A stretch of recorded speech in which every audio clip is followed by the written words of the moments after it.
I'm definitely taking on the Grease Beast or whatever it's called.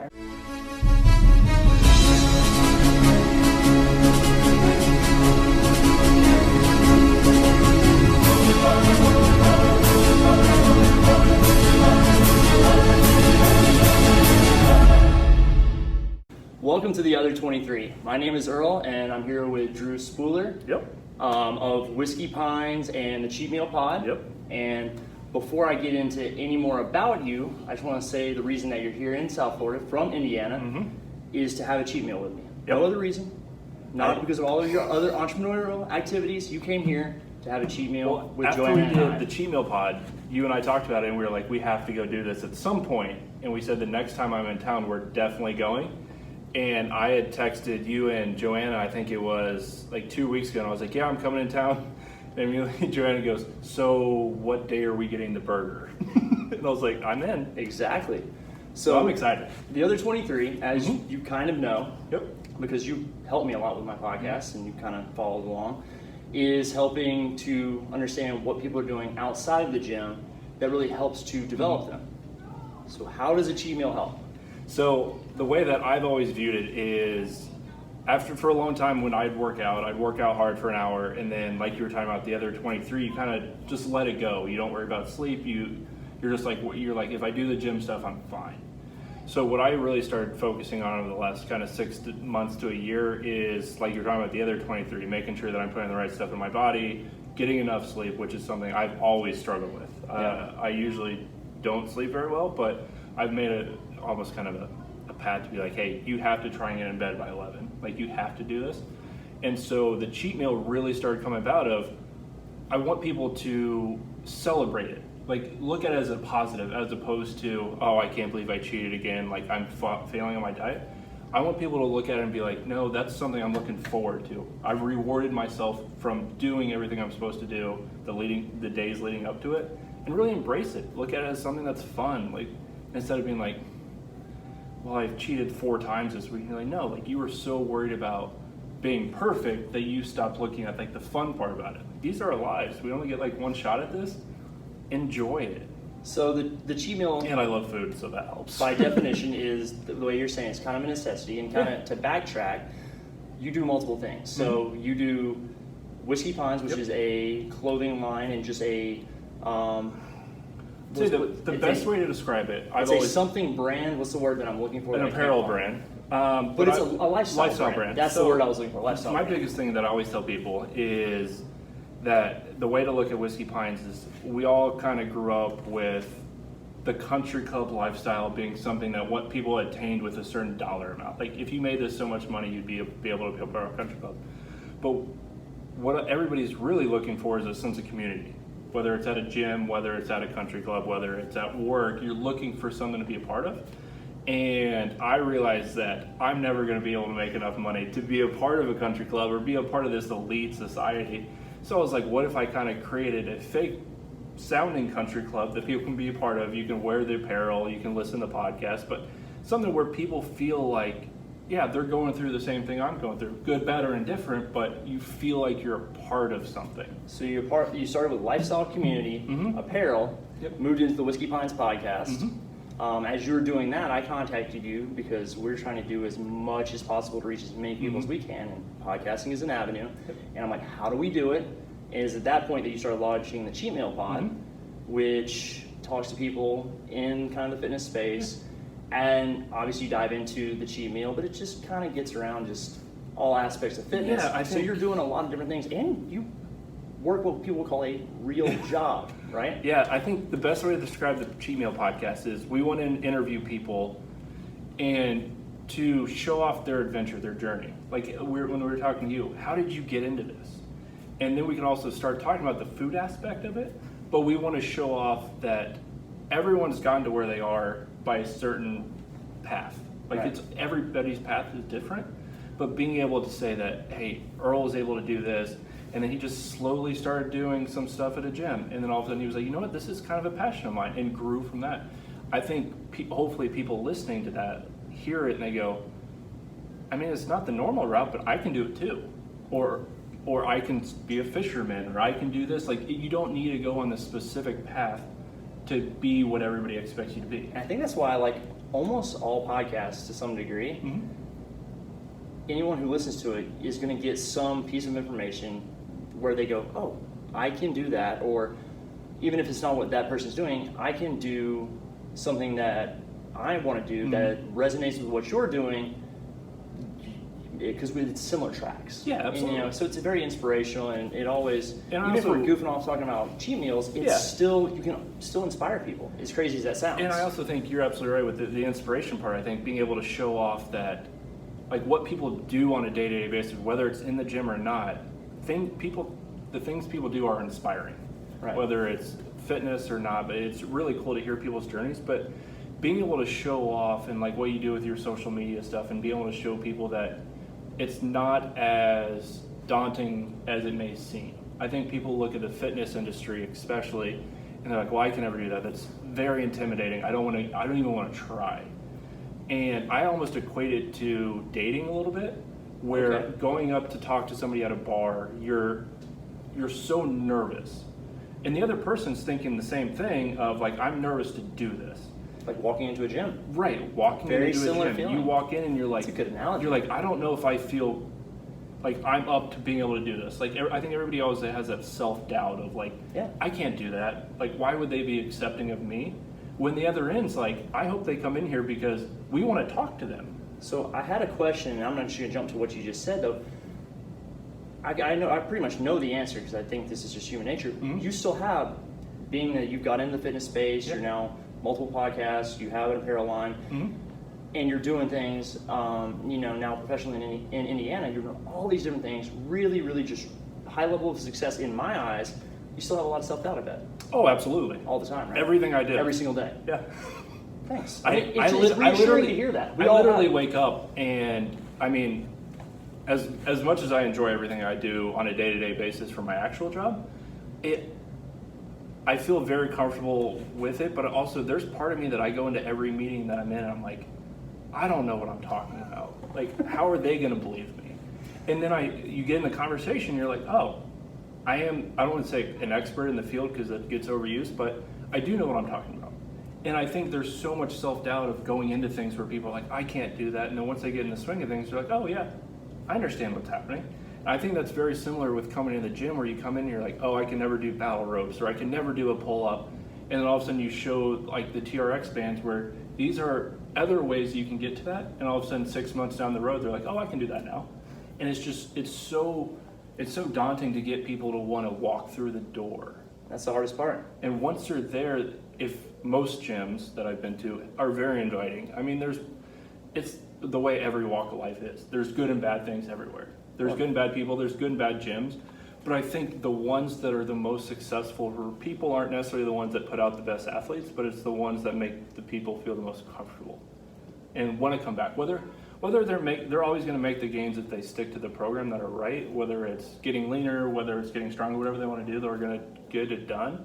But I think feeling comfortable makes people open up and want to really go for it. And I think that's where some gyms have struggled because they expect it to be this like full professional athlete atmosphere instead of being like, no, let's make people feel like it it's a can't be community. that. That's just too much of a 1% thing. Oh yeah. But you keep talking about the inspiration, the fitness. You're referencing your life and kind of what you've seen as you've gone in and out of a gym. That's the big question that I kind of skipped over to ask about self-doubt. You talk about inspiration and fitness. Tell us about your inspiration in fitness. How did you get into? I know you're in CrossFit, and I want to kind of shed a positive light on the CrossFit because I know you, Lauren, all the people that have been on your show. I mean, Steven, I listened to your talk with him. All really great guys that have the same message that we do about not getting hurt, doing things the right way. We all want the same thing. And just because it's a different genre of what you would call our sport at this point, I think it's still things really positive. You can do a lot of good in any sphere. How did you get into it? How have you been doing? What's going on with it? So for me, I grew up playing every sport possible. It's one of those where like my mom was taking me from like baseball to football, and then I'd have basketball and all these other things. And I was very athletic growing up to where like I enjoyed everything I picked up. I was like, I can be good at this. And it was just one of those where it wasn't necessarily because I was good, but it was because I felt confident enough that I could run, jump, and throw. So anything I played, I was like, oh, I can figure it out. Right. So then went to college to play football, kept getting hurt over and over again, and finally hung it up. And after getting through college, and then after college and starting the job and feeling like you have to work 20-hour days and all this other stuff, I put fitness on the back burner. I was like, I don't want to do it. Like, I'm too stressed as it is. And I think everybody who graduates college kind of goes through that point where, all right, this is my life. Like, I need to do, and you don't really enjoy it. You're just trying to like go balls to the walls to make sure. You're figuring it out. Yeah. You're not really truly an adult yet. Oh, no, not at all. And so there was a couple years there where like if I wanted to do gym stuff, I'd go to like a local, whether it's like an LA Fitness or something like that, and kind of like put my headphones in and like go through the motions. And I did it for a couple years, and I got to the point where I was like, this isn't doing anything for me. It was just checking off boxes. And so really the way that I enjoyed the most about CrossFit was the community aspect. How did you get into it? How'd you go from LA Fitness with your earbuds in, walking around doing nothing, to CrossFit, which is a whole other animal, Olympic lifts, compound lifts, stuff that I'm still learning this late in the game. I still have such a hard time with the barbell Olympic lifts. So how did you do it? There was a couple of people I worked with that had done it before, and obviously seeing it on TV and like always hearing the stories about it, I was like, I don't know if I want to do that. And so finally Steve got me in and was like, hey, just come in once.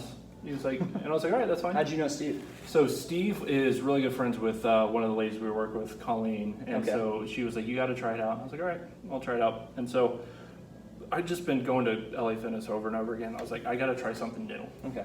And we go, and I was like, I'm arguably the most nervous I've ever been walking across the gym. Yeah, it's intimidating.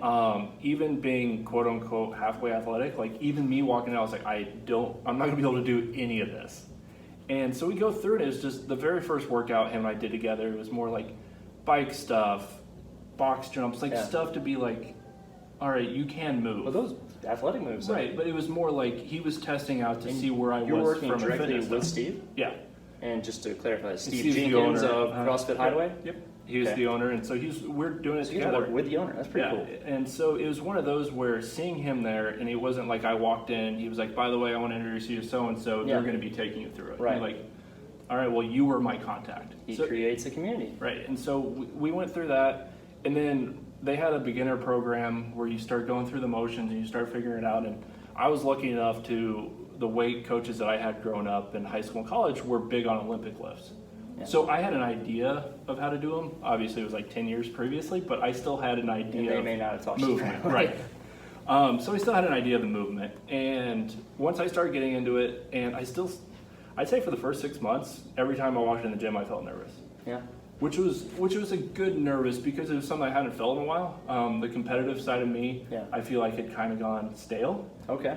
And so just going in there and like, even though we weren't necessarily competing, like in the back of my head being a competitive person, we were.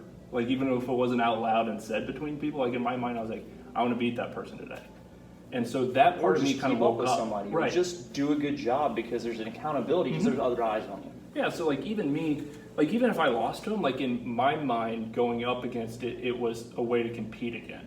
Yeah. Whether it's good or bad, I always made sure I've been really good about it, actually like listening to my body. So like I know when to push and when not to. Right.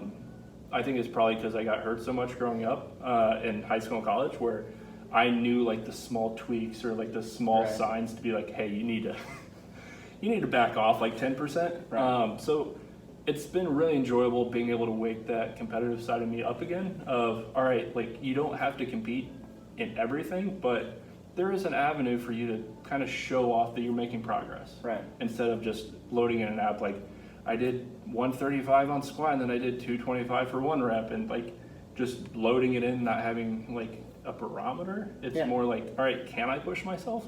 And so it's always nice to have that every once in a while where you push yourself to a point where you're not sure you can get to. Yeah, outside your comfort zone, right? So with all of that, and obviously, because I follow all your different social media accounts with all your different brands and what have you, I see, especially with the Cheat Meal Pod, that you're doing a lot of meal prep. You know, you balance out all the talking or grubbing with a lot of really good eating.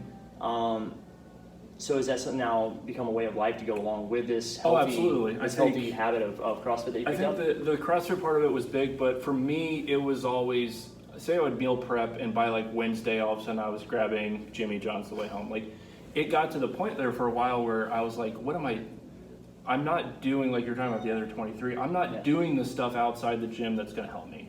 And I always get upset, like, I think I posted something the other day, it was like, you can't get upset with the work that you didn't do. And That's so nice. I started looking at it like, I Very can't really true. be upset I didn't really, and it was the way that I was talking to Ryan earlier, like the way I look at golf, like I don't take practice swings and I don't go to the range, so I can't really get upset when I hit a bad shot because I don't put in the work to care. I wish I could tell myself that. I still get so furious like, playing golf. Part of me will get a little upset, but also like the back of my head's like, you didn't do any of the work to be good, so you can't really be that upset. So I think it was the way that I kind of carried it over, and especially over the last 6 months to a year, where really started putting in the work on just eating. I didn't have to eat perfect, but I felt like I had to eat better. Consistently. Yeah, So that's a it big was deal. more like, instead of just eating just chicken unseasoned with rice, I'd be like, okay, today I'm gonna throw barbecue sauce on it, and just a little bit, but enough to balance it out to where instead of it being like a 500 calorie meal, it was like 850. And I still felt much better about myself because I was like, I'm training myself that this is okay. And also, I'm gonna go on a PSA right now and just say you can season Oh, your absolutely. food. There's I found so so many barbecue different sauces ones. that are low in sugar, hot wing sauces, all kinds of sauces. We don't even need these sauces. Google Italian is the- seasoning, garlic seasoning.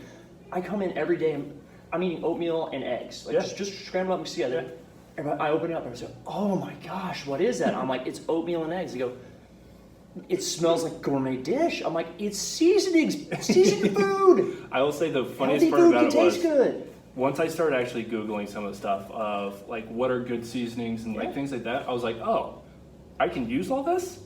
And it made not only the food better, but it also made the process easier. Yeah. Because it didn't feel like eating was a punishment. It Yeah, you felt enjoy like, your food now. I was like, oh, I can't wait to get home and eat this. Like I'm excited about it. And so there's little stuff like that. Like, I mean, I always tell people, Google's your best friend. You are a Google fanatic. I do, and I've started doing it. I think I was the other day I was talking to my mom, and she was talking about something she was like, well, what should we do for dinner? And I just pulled up my phone and I was like, healthy, easy dinners or something like that. And there's some like BuzzFeed, it was like 30 meals. Yep. And I just picked one. I was like, hey, do you want to do salmon with asparagus with this seasoning? And she was like, oh yeah, I already got that in the fridge. So, but it was one of those where just going in with the mindset that this could be enjoyable. I think so many people look at eating right and training as a burden. And they should be looking at like, it's your life. Have fun with everything you do. Yeah. Like, yeah, training's hard. Don't get me wrong about that, but my mindset's really changed that training should be fun. It shouldn't be a punishment like, hey, I have to go to the gym today for 30 minutes. I have to do this. It's more like I started looking at like, I can't wait to go do it because I'm physically able to do it, and there's a lot of people who are not. Right. And start enjoying everything I'm doing. You look forward to how you feel afterwards and just the whole aspect of it. But, you know, you kind of wrapped up all the different healthy aspects of your life, which are great. Now I want to get into the unhealthy habits. And the whole reason that you came to South Florida is a cheat meal. We're going to Greaseburger, I can't wait. which I am very excited about. Do you have an inkling of if you're going to take that big step and get the big guy? Or I'm going to get it, yeah. Okay. Oh, 100%. Okay. I don't So we're going to know. get 2 grease beasts. Can we pre-order that? Ryan was like, are you really going to get that? I was like, oh, 100%. I feel can't like wait. it's been about 2 years since I've had one, and I really wish I would have skipped lunch. I wish I were more hungry, but I still think I'm going to eat it and feel absolutely miserable afterwards. Earlier today, I was with Lauren. We did a bunch of interviews, and she was like, hey, do you want to work out with me? And I was like, we're going to Greaseburger tonight. I should probably do it. Oh, so yeah. then we go, and like, it was a pretty intense workout, but it was one of those where like in the back of my head, I was like, you have to push yourself harder now because I know what you're about to do. Right. So I was actually going like above and beyond, and we got done, and I looked at her and I was like, hey, I'm gonna actually do a couple other things. She was like, why? And I was like, because I'm gonna eat like 30,000 calories tonight. Go air bike for like 30 minutes. I got on the air bike for a little bit. I did front and back squats, and I did something else. But I just looked at her, I was like, my body's gonna hate me in about 4 hours. So Greaseburger is my go-to all-out cheat meal. What's yours? I know this isn't the cheap pod, but I was gonna say, as the creator of it, I want to get your feedback. I was gonna say, actually, I don't think anybody's ever asked me that. Oh, perfect. Even though running it. Perfect. Let's hear it. So for me, there's a place in Bloomington where I live now and where I grew up. It's called Louies. They have really, really good wings. Very good wings. They have boneless, but they also have regular wings. But what they do is you can also order them extra crispy. Okay. So that's part of it. But also they have really good sandwiches. Okay. So I always get an Italian sandwich for my cheat meal, like my epic one that I always try and do. So it's we need the epic, the biggest like an one. 8-inch Italian sandwich with all the seasonings on it. I throw their buffalo sauce on it. Okay. I don't know why I got into that, but it was really, I think I had extra buffalo sauce after eating my wings. You can't go wrong with buffalo sauce. It's always a good choice. And then they also have, they're basically like a hot barbecue wing. Okay. And I get like 20 of those, and just basically, and they also have cheesy bread. So that's usually like where I'm going above and beyond. All right, so I don't know what order this is in, but I counted 3 things. So we got an 8-inch sub, and we're putting. And they come with fries. With fries, and we're putting hot wing sauce on that. You're gonna demolish this burger, aren't you? I'm excited. And then you have 20 wings. Yep. All by your lonesome. Now, do you do the boneless? It depends. Because I feel like if you're doing 20, it's got to be boneless. Because the bone-in 20, that's It party. depends. Usually, if I go just the drums, like I can order just drums. Ooh, some places won't do which that. I've thought about doing. Okay. I have done it actually. All right. And just do just the drums, and then also they have like this. It's basically pizza, garlic bread, but it's cheesy they bread. call cheesy bread, but All it's right. basically just garlic bread with cheese all over it. That sounds like a good aspect of a cheat meal. We did that a lot in college, where it wasn't just a cheat meal. That was just like Thursday, and so that's it was. Thursday. There were some rough years after sounds college. painful. I got up to like 255, 260, and I was like, I can't do this anymore. My knees are not going to make it. Like I sit heavy as it is, so like right now I'm like 230ish, 235. So like I'm always like a relatively big guy, but like after college there was a point where I was like, I gotta do something. It was bad. Well, that's pretty epic. So I'm excited. We get to have your cheat meal. Yep. And then it's special because you've never been there. Right. And that's especially as you guys were talking about, I was like, wait, no one would just indulge me for a cheat meal. It's you have to go there because you've never been. Right. And with and no offense to West Palm Beach, with anything on Clematis Street, you never know when it's going to close. I would agree with that. This could be the last time we ever have an opportunity. Yeah. You know, it's kind of fight or flight down there. So I would agree. And then I was telling me, Burger Bar closed? I haven't even driven in that plaza. I used to work in that plaza like 7 years ago. So we went, I think it was 2 months ago, right before I moved back to Indiana, and we were going to go to Burger Bar, and there was like some weird stuff on the walls, but there was no signs. And so I texted Ryan, I was like, I think it's closed, and he was like, no, it can't be. And I got down here, and he was like, no, it's definitely closed. It's got to be the rent, man, because they were packed. That's what we said. All the time. They were always the packed. food wasn't that good. No offense. They had indoor outdoor space, and especially as you know, the outdoor space is awesome. The down in South Florida stuff, where if you can get a good outdoor space, no matter where it is, people are going to flock to it. Theirs is pretty cool because people want to be outside, especially with TVs and fans. They want to. Well, not this time of year. Oh, yeah. But it was a nice space. So yeah, I'm excited about it.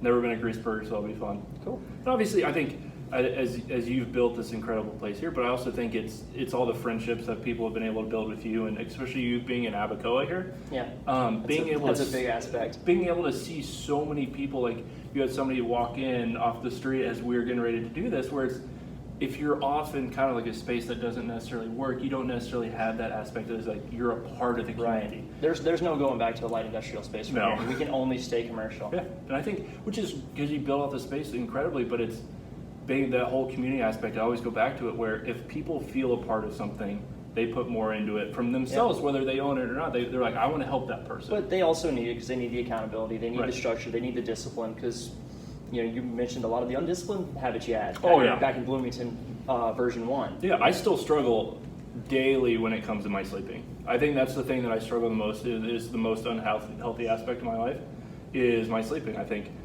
for me, I've always been one of those where, especially when I like what I'm doing, but I try and do everything. So I try and get as much done as I You can. kind of are doing everything. You're And- doing like 5 things right now, all at once. There's a lot of people that argue that I don't have like an actual personal life, which I get, but I love what I do, so I'm happy with I feel it. like you mix it into what you do. I try. That works. Yeah, that's no worries. But there'll be times where I'll look down and all of a sudden it's 12:30, 1 o'clock, and I'm like, I was going to go work out in the morning, but I also know that I can't do that with that lack of sleep. Yeah. So I just have to push it to the end of the night, and so I think that's something I'm always going to struggle with because I don't have great sleeping habits because I want to try and get everything done. I get it. So I think that's something I always struggle with, but it's something I've actually been pretty conscious about the last couple of months of, you have to try and be in bed by this time. And so that's something I'll always struggle with. It's a bad habit, but I'll always struggle with that one. You have goals. You have a contingency because life will always get in the way, but you're still going to find a way to get to the goals. It just may take you longer than it should. And that's the big thing that I think a lot of people need to embrace is just everything takes time. Yeah. All good things take time. Yeah, I think I've been working on Whiskey Pines for about 2 years now. It feels like 3. It does. It feels like a long time, but it's been one of those where I've told a lot of people whether it succeeds or not, I think it already, in my mind, it is a like success. it is succeeding. Yeah, I do. But I've always said if I don't you ever got, make... You got my wife wearing one of your shirts. That's true. And not an E3 shirt. I think know how I that feel about if I don't ever make like real money off it, I think the experiences that I've had creating it and the experience that I've been able to do with meeting new people and hearing stories and being able to create stuff, well worth it for me. For me, it's some people have been like, hey, I'm really big into trying all these, whether it's bars or going on these extravagant vacations. I mean, this is technically a vacation for me, and I've come down here to do additional work. And I'm pretty sure you can write it all off on your taxes. I can. There So you that go. helps. So you get all the benefits of the person that's doing the travel blogging. Right. But you're doing your brand. Yeah, so and like we were talking about it during the cheat meal is if the reason I wear Whiskey Pine stuff so much is if I'm not wearing it, why should other people? Are you wearing a Whiskey Pine shirt under that Yeah, shirt? under this. Okay. I I was about to say, I was going to get upset with you No, I'm wearing it. after our previous conversation if you were not wearing one. No, I'm definitely wearing Okay. it. I'm still wearing those shoes that we were making fun of me for last time. Nice. They're actually starting to fall apart. I saw that the other day, and I was like, oh crap. We'll make sure to tag that company in this video. And so, like, always seeing you wear the E3 strength thing, it's reassuring to me because it's like if somebody believes in something, they'll want to promote it, whether it's on themselves or blogs or videos. But if they don't really believe in something, they kind of hide it, and they're like, well, like hopefully it works out. But you're like, you're not You pushing. can't really hide it when it's this in depth. I mean, Right. 2 years into it, I mean, you can't. Yeah. The funniest part about it is, so when I got my new job in Indiana, I walked into the office and I have a Whiskey Pine sticker on the back of my car that one of my friends was nice enough to make me. And a lady that I work with, probably mid-40s, and she was like, wait, are you the Whiskey Pines guy? And I go, I'm sorry, what? So like my other job's not in the fitness industry, not in the apparel industry, anything like that. And I was like, yeah. And she was like, I've actually seen a couple of the local music artists in Indiana wear your stuff. Really? And she was like, I just never knew what it was. And I explained it to her, and she was like, oh, got online, bought a couple hats for like people that she knew. She was like, Really? She goes, I didn't really know what it was at first, but she was like, I've seen that logo before. Holy cow. And I was like, okay, well, this is a way to start the new job. By the way, I have a side business. And that's one thing I would love to talk to you about more in depth is how you managed and are managing and running that aspect. Because I think that's huge. But I will unfortunately say that for another time, whether it's podcast or just next time we sit down, because I'm really hungry. I'm absolutely. Let's go eat. Okay. We'll take plenty of pictures. I actually have 2 cameras with me, so we can take some videos too. That was kind of the game plan. It is going to be great. I think JoJo may eat us both out on this one, but I'm definitely taking on the Grease Beast or whatever it's called. All right, man. Well, I appreciate you. Appreciate it. Thanks for having me on. All right, you got it.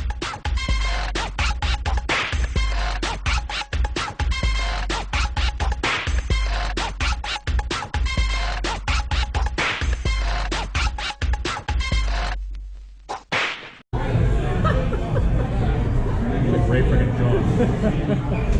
Okay, no, let's try again. Let's try again.